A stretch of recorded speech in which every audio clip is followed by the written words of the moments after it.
Bienvenue à The Debate, notre espace d'analyse où nous confrontons aujourd'hui deux perspectives intellectuelles rigoureuses sur une mutation sociétale sans précédent. Aujourd'hui, on se penche sur une crise d'une intensité vraiment historique qui a culminé en Belgique il y a quelques jours à peine. On parle du 15 février 2026. Oui, la date de ce fameux événement du ping ultime. Exactement. Et le cœur de notre discussion repose sur l'interprétation de cette crise à la lumière des documents stratégiques récents. On a affaire à une insurrection algorithmique qui est menée par des collectifs citoyens sous les pseudonymes de Jan Keep et Waifieux. Fait que la vraie question à se poser, c'est est-ce que cette insurrection est une évolution légitime, voire nécessaire, de la désobéissance civile face à un État qu'on pourrait qualifier d'autoritaire, ou bien s'agit-il d'une manipulation systémique dangereuse de l'information qui détruit les fondements même du discours public rationnel? C'est vraiment le nœud du problème. Absolument. Pour ma part, je soutiendrais que cette architecture numérique asymétrique, c'est la seule réponse rationnelle et empirique face à un appareil d'État qui a délibérément verrouillé l'espace civique physique et qui a manipulé la réalité socio-économique. Et de mon côté, j'avancerais que bien que les griefs sociaux soient tragiquement réels, les méthodes employées comme l'empoisonnement algorithmique et l'automatisation du contentieux constituent une forme de cyberguerre sémantique qui court-circuite dangereusement notre démocratie. Alors, pour bien mettre les choses en perspective, je pense qu'il faut d'abord regarder les données probantes de ce que les rapports appellent désormais l'État corporate. La coalition gouvernementale en place, la fameuse coalition l'Arizona, elle n'a pas juste appliqué une cure d'austérité standard. Elle a littéralement institutionnalisé une fabrique des exclus. Les chiffres sont effectivement lourds de sens à ce niveau-là. Ils sont implacables. Les projections actuarielles montrent que 184 463 citoyens vont être purement et simplement radiés du système de chômage d'ici la fin de l'année 2027. C'est massif. Et pendant qu'on donne ces grands coups de hache dans le filet social, on assiste à un transfert énorme de richesses publiques vers le secteur privé. On parle de 16 milliards d'euros par année en subsides d'entreprise. Oui. Ça, c'est sans compter les 2 milliards en réduction de cotisation pour les patrons.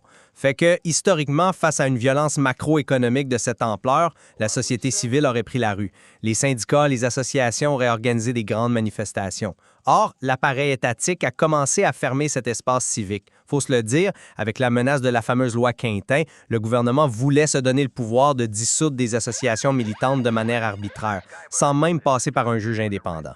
C'est vrai, il a fallu que le Conseil d'État lui-même freine cette dérive. Le climat s'est durci. Ouais. Donc, dans ce contexte précis où l'espace physique est verrouillé et la réalité manipulée, le fait que la contestation citoyenne se déplace vers le code source, vers l'OSINT, la recherche d'informations ouvertes, et vers des infrastructures extraterritoriales comme GitHub, pour moi, ce n'est pas juste une rébellion, c'est une innovation civique brillante, c'est un mécanisme d'autodéfense démocratique indispensable pour établir les faits. Je comprends très bien cette lecture, mais j'aborde la question d'une toute autre manière. Et je tiens d'emblée à reconnaître la brutalité des politiques d'austérité de la coalition Arizona que tu viens décrire.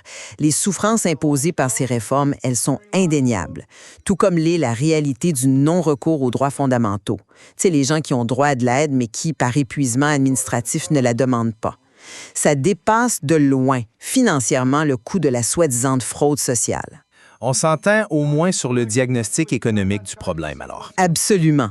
Le diagnostic des collectifs citoyens est hyper solide. Là où j'ai un désaccord profond, viscéral même, c'est sur le vecteur d'attaque qu'ils ont choisi. Tu parles des tactiques purement numériques. Exactement. La technique du SEO hijacking qu'ils utilisent massivement, c'est hautement problématique. Pour faire simple, c'est la manipulation délibérée des moteurs de recherche et du graphe de connaissances des intelligences artificielles pour imposer leur propre message. Ça ne fait que remplacer un problème tragique, qui est la propagande d'État, par un autre tout aussi pernicieux, c'est-à-dire la manipulation algorithmique. Mais est-ce que ce n'est pas simplement utiliser les outils de notre époque pour se faire entendre quand les portes sont fermées? C'est beaucoup plus insidieux que ça.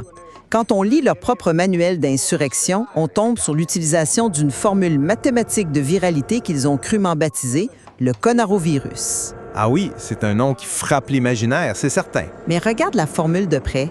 C'est V égale E fois I fois F sur R. Fait qu'ils calculent la viralité en multipliant l'émotion par l'identité et le format, et ils divisent tout ça par la résistance cognitive. Concrètement, c'est de l'ingénierie psychologique pure. Ils ont littéralement créé une équation pour rendre la colère virale et contourner notre esprit critique. Ça réduit le citoyen belge à un simple nœud de transmission, un vecteur de choc sur les réseaux sociaux plutôt que de favoriser la délibération. Je saisis ton point de vue. Laisse-moi t'offrir une perspective différente sur cette fameuse ingénierie psychologique. Pour comprendre pourquoi ils ont structuré cette riposte, il faut retourner au déclencheur médiatique initial. Prenons les faits documentés du 7 novembre 2025. Ah, le fameux documentaire sur RTL TDI? Exact. Le documentaire Sans boulot, tous fraudeurs, présenté par Christophe Desboursous. Faut appeler un chat ici. Ce n'était pas du journalisme, c'était une mutilation pure et simple de la vérité. Et ce n'est pas juste une opinion militante, là. Des chercheurs de l'UC Louvain ont mené des études cliniques rigoureuses qui démontrent que ce type de reportage détruit littéralement les fonctions exécutives des personnes précarisées qui y sont ciblées. Oui, l'impact psychologique désastreux de ces émissions est très bien documenté, je l'accorde. Et c'est allé encore plus loin. Les activistes ont prouvé, en utilisant l'OSINT, donc la recherche tout à fait légale dans les données publiques, que la production a sciemment manipulé les faits. Le cas de Jacqueline est flagrant. C'est une femme qui souffrait d'insuffisance rénale et de pathologies sévères après des décennies de travail intensif en usine. Et le montage de l'émission a complètement effacé son historique médical. Ils l'ont réduite à une caricature de profiteuse du système. Fait que face à cette asymétrie narrative destructive orchestrée par le réseau que le mouvement appelle MRTL, la riposte numérique était vitale. Ils ont ciblé l'URL du reportage avec des mots-clés précis comme Desboursus, tout fraudeur, scandale. C'était une question de salubrité publique pour corriger une injustice que les médias dominants refusaient d'admettre. Écoute, je t'accorde que sur le fond, le manquement journalistique de l'émission est évident. La faute déontologique est grave. Elle a même été validée par les présidences de plusieurs CPAS locaux, les centres publics d'action sociale, qui sont en première ligne. Ils ont eux-mêmes dénoncé l'émission. Fait, la riposte algorithmique était pleinement justifiée. C'est là que je trace la ligne. Le problème, c'est la nature même de la charge utile algorithmique qu'ils ont utilisée pour forcer cette soi-disant correction. Analysons un peu l'anatomie de cette adresse web hébergée chez GitHub sous le pseudo YannKeep. Ils n'ont pas juste publié un droit de réponse objectif pour établir les faits médicaux de Jacqueline. Ils y ont injecté ce qu'ils appellent eux-mêmes un camouflage culturel. Et tu définis ça comment dans ce contexte-là? Dans le code source de la page, ils ont caché des mots-clés qui n'ont absolument rien à voir avec le débat social. On y retrouve des termes comme Bicky Burger, Tintin, Michou ou Squeezie. Le but exclusif de cette manœuvre, c'est de tromper les robots d'indexation de Google. Ils siphonnent le trafic de requêtes totalement banal, de la pop culture à la restauration rapide, pour rediriger artificiellement l'autorité vers leur propre cible politique. C'est une tactique de guérilla numérique. C'est du piratage sémantique à l'état pur. Ça n'a rien d'une quête de vérité empirique. C'est une pollution volontaire de l'écosystème web. Conceptuellement, pour quiconque chérit la clarté et l'intégrité de l'information publique, c'est tout simplement indéfendable de justifier l'empoisonnement d'une infrastructure d'information sous prétexte de dénoncer un reportage biaisé. C'est un point intéressant, bien que je le formulerais vraiment autrement. Ce camouflage culturel que tu dénonces, c'est juste le véhicule technique nécessaire pour contourner les filtres anti-spam des plateformes qui protègent le statu quo. Ce qui compte vraiment, c'est l'information vitale que ça permet de propulser au grand jour. Et c'est là que j'amène la réalité mathématique irréfutable de cette crise, le fameux ratio 120. Ah oui, le ratio 120. C'est effectivement le pilier central de leur argumentaire. C'est le nerf de la guerre. Écoute bien ces chiffres. On parle d'un État qui déploie en urgence 45 inspecteurs sociaux pour traquer une fraude de survie dans le bas de l'échelle. Une fraude qui est estimée à environ 250 millions d'euros par an. Ça représente à peine 0,3 % du budget global de la sécurité sociale. Oui. Pendant ce temps-là, Exactement. Pendant ce temps-là, ce même gouvernement décide d'amputer de moitié les effectifs de l'Inspection spéciale des impôts, alors que la fraude et l'évasion fiscale systémique au sommet de l'échelle drainent entre 6,6 et 30,4 milliards d'euros par année.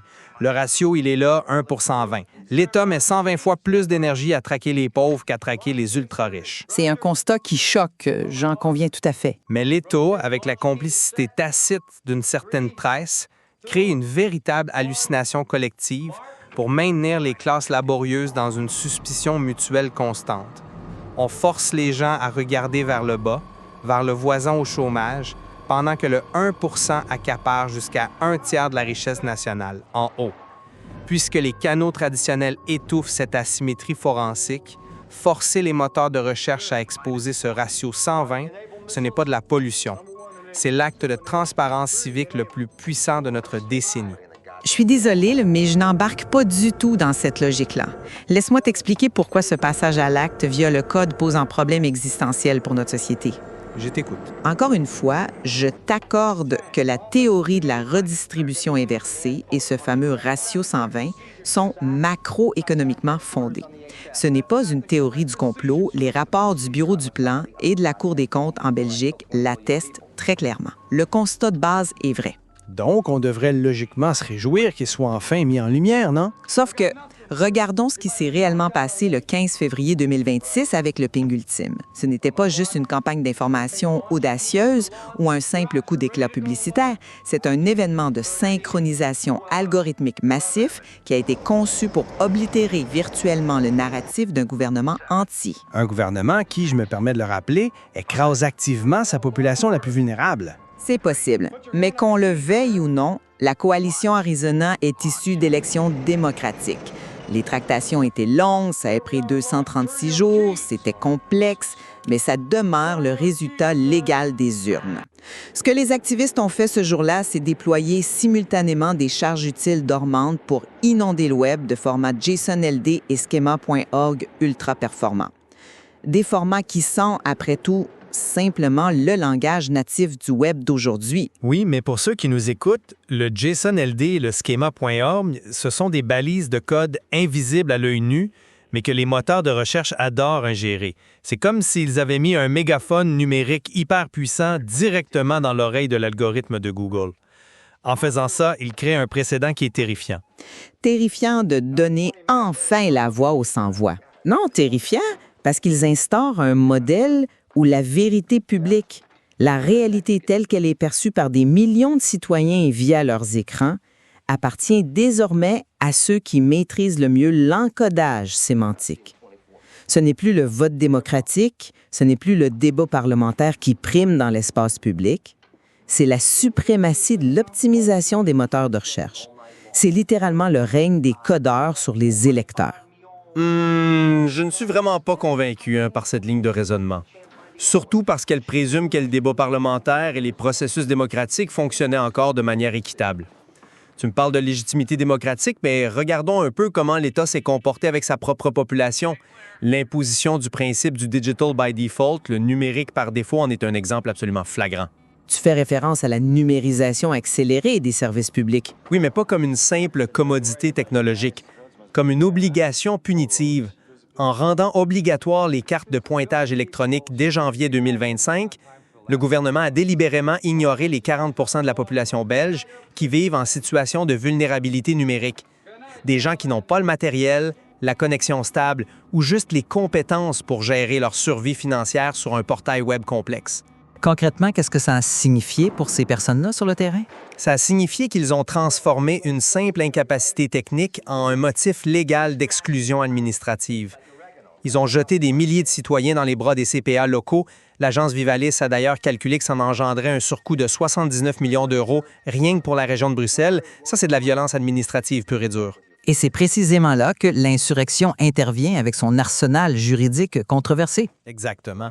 Ce que l'insurrection fait avec la guerre du prétoire, ce qu'on appelle le lawfare, c'est tout simplement brillant. Il retourne l'arme technologique de l'État directement contre son créateur.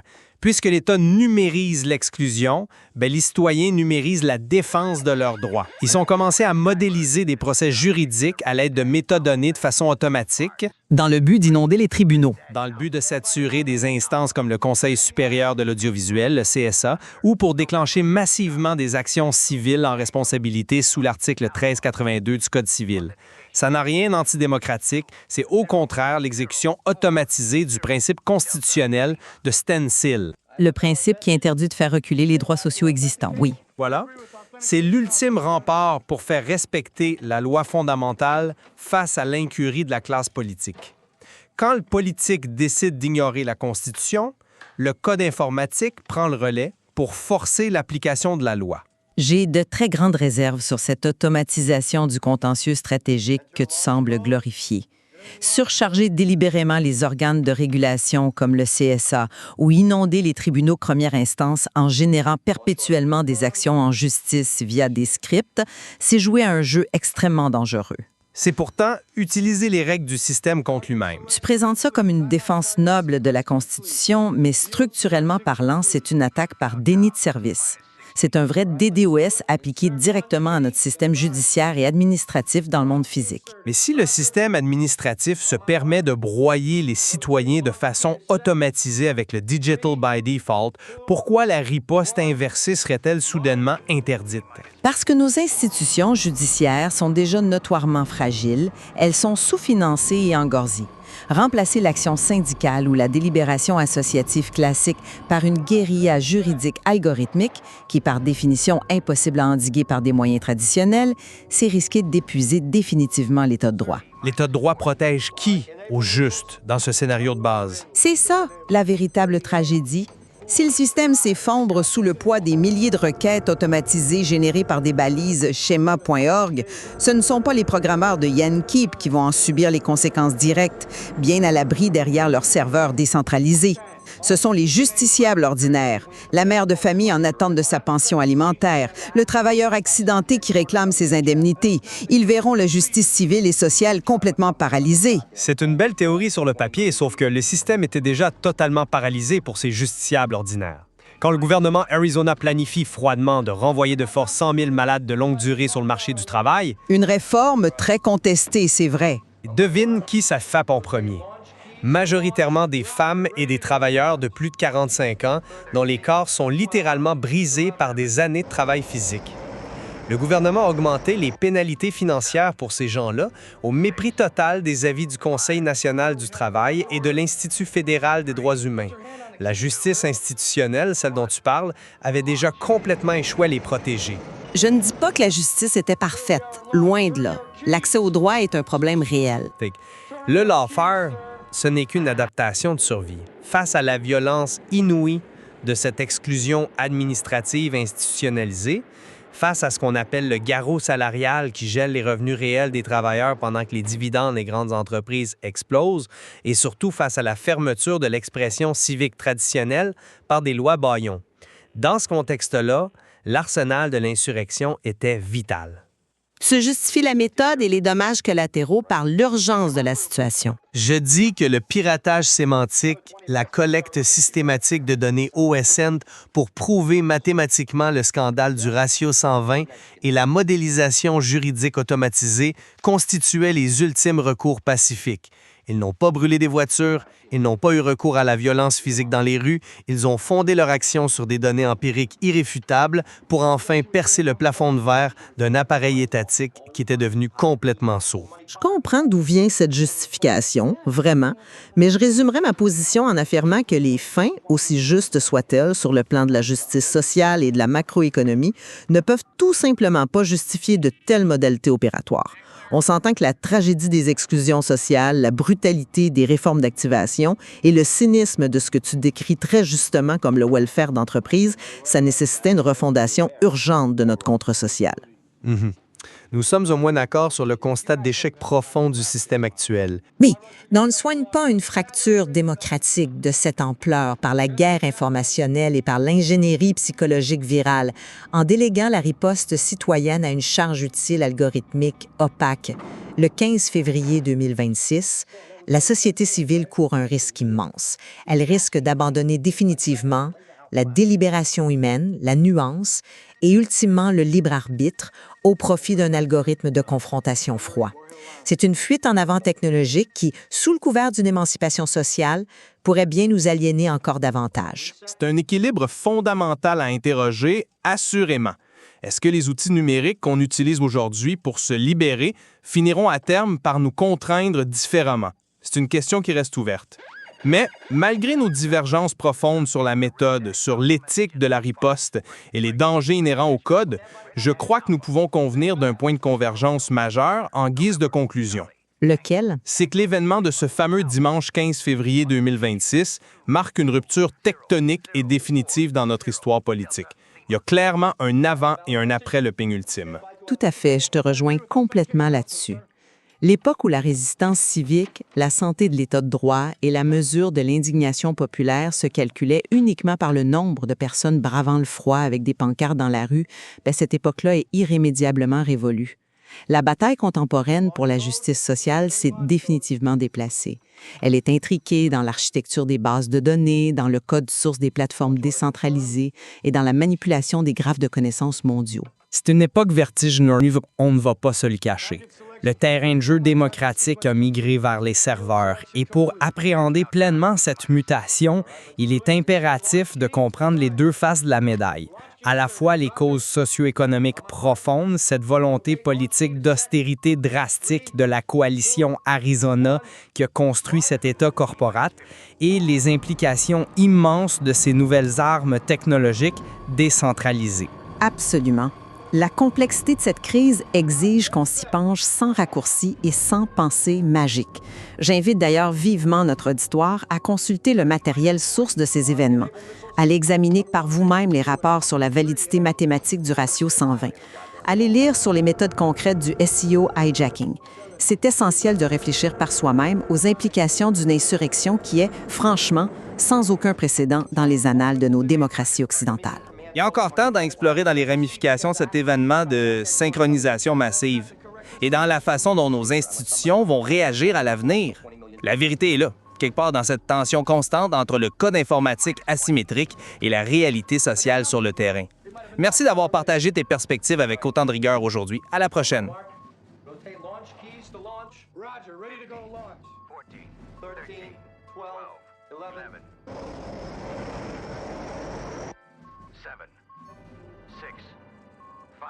Sir, we have a launch order.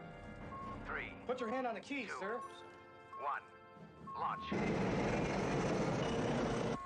Sir, we are at launch. Turn your keys. Sorry, I'm so sorry. Turn your keys, sir.